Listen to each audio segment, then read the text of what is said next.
Hey everybody, welcome to another week of the Overwatch Briefing, brought to you by OverwatchCore.com. And of course, I am Redmage, that guy over on one side. I will get it right I can never tell eventually. you if you're right or not because you're always pointing with both by the time I realize that By you the still time don't you know. say, I'm just going to point Yeah. like this, Whatever. and it's, we're just going to make the Overwatch Core logo look like this, so that way it's just like easier. You could do that. I mean, this could be a logo. I don't know what it That- would be of, but when Yeah, you get the boom. W, you will design, not even a W. I don't know.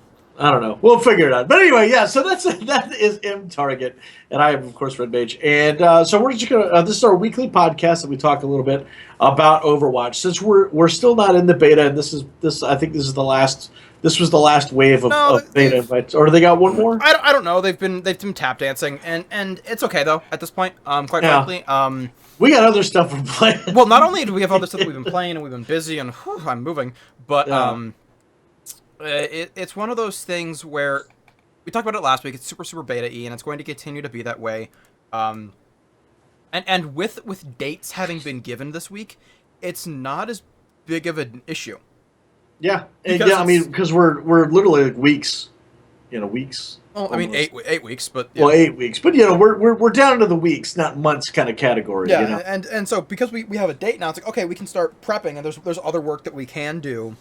And get ready for it all. But, if you, just like Target was saying, if you haven't already heard, the official launch has been set for May 24th, which is going to be great. And then, of course, if you pre-order the game from Amazon, GameStop, any of those places.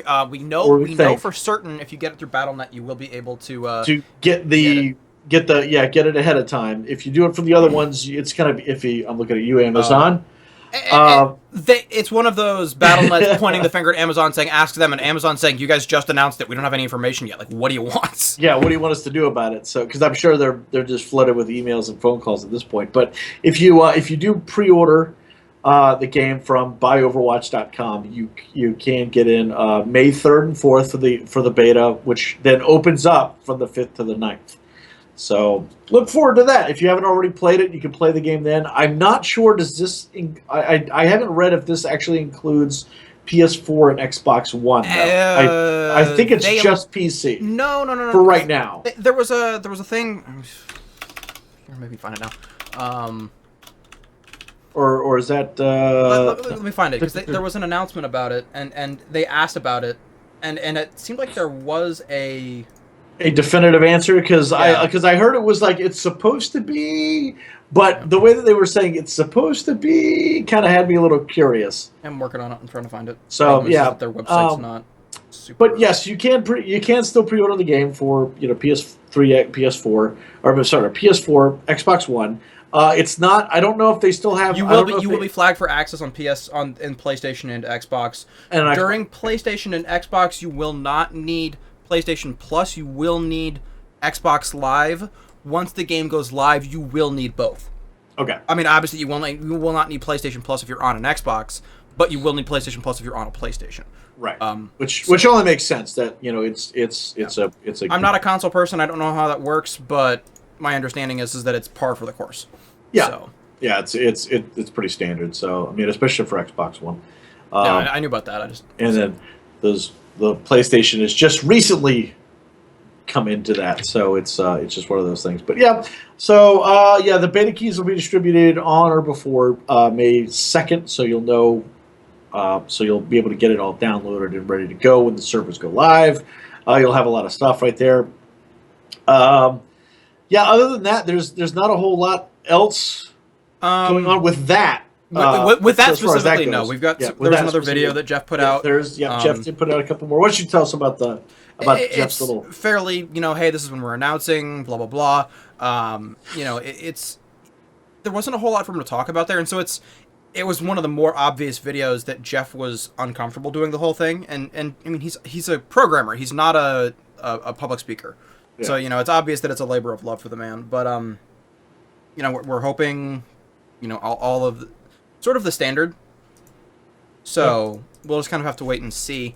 And then something that's sort of an announcement more about us than about the actual game is we will, now that we've got some dates in mind and now that the community has some information in mind, we will be taking maybe a little more critical look at the state of the competitive scene coming up to launch. Closed beta will be shutting down before launch. Nothing will carry over from closed or open beta. I think closed beta is actually going to shut down briefly in early May as well, or late April as well. Excuse me. Yeah. So we will, however, be covering. Okay, this is sort of what's going on in the competitive scene as a whole, and going from there. Not so much on, again, balance, things like that. That's going to change once we go live, from a competitive standpoint at least. But kind of like a state of the game where Yeah. where teams are, like who's something to watch, because with any sort of esport like this, it's always about who do I want to watch, who do I want to pay attention to, stream wise, competitive wise, which teams are being more active than others. So yeah, so Target and I'll definitely be bringing that to you. And since he's actually coming down in T-minus like 36 hours. Something like that, yeah. Something like that. It's going to be exciting because then we can then it's going to be a little bit easier for us to kind of geek out in person, which is going to be nice because doing it on camera is one thing, but geeking out when you're kind of in the same room, you can kind of have a little bit more energy about it because I'm sure he's just wiped out just packing up those boxes. Yeah, it's been busy. A lot of this stuff doesn't come with me. This is all stuff for my family, but I've got 4 monitors, 2 computers, more. Got so much to pack up. So much stuff. Yeah. So, anyways, that's really about it though for this week. Relatively short video again. Relatively short stuff to talk about in terms of just raw news and everything else. We'll get into some more opinion pieces later on the line as well, quite possibly. But for now, short, sweet, to the point, which is really, again, it's the point of a briefing, and so that's why we named it as we did. That's so right. Thank you all for tuning in. This will be the last briefing recorded in Maine. Next week we'll be recording it down from if not the office directly, we'll be recording it down in Virginia, so be down in that area. So thank you all for tuning in. We do appreciate it. Do follow us at Overwatch Core on Twitter. Subscribe here on Overwatch Core on YouTube. Check out overwatchcore.com as well, and our personal handles are below our names, right below our chins as well. So go speedy like Tracer and click on Redmage's name and all that jazz. So thank you all very much for tuning in. We will see you all next week right here on the Overwatch Core YouTube channel.